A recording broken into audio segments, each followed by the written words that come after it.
Magandang tanghali, mga Lods. Tayo. Sa ngayon, ako muna yung ah, nagluluto sa pananghalian namin. Ganito. Ang ulam namin ngayon, mga Lods, isda. Ayun, piprito ako. Ito. Yan, mga Lods, tingnan nyo. Kapag ngayon,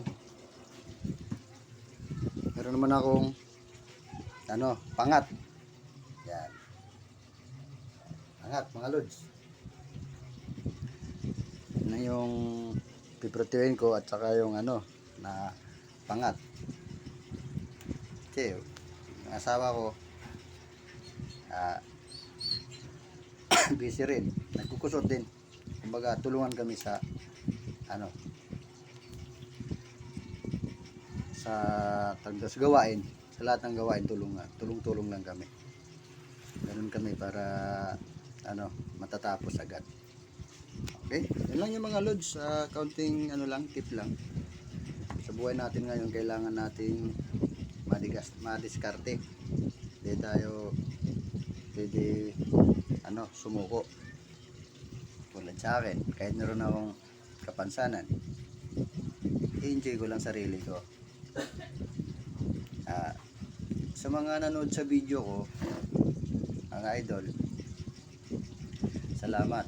Kapag nagustuhan nyo o hindi, salamat na rin, okay na rin. At least ipakita ko sa inyo ng maayos.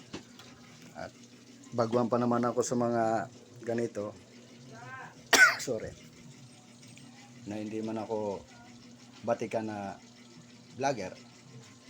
Ang sa akin lang, katuan lang, ipopost ko, i-reels ko, i-ID ko, yun lang sa akin, libangan ko lang yun. Sana huwag kayong magsawa. Follow man ako, hindi like mo, i-share o hindi, okay lang sa akin. Sana ako nakapagpasaya konti ng mga tao na gusto rin sa video ko, lalo yung mga tao na mga idol natin, mga pare, babae man o lalaki. Tuloy-tuloy pa rin yung ko na post ko sa video ko.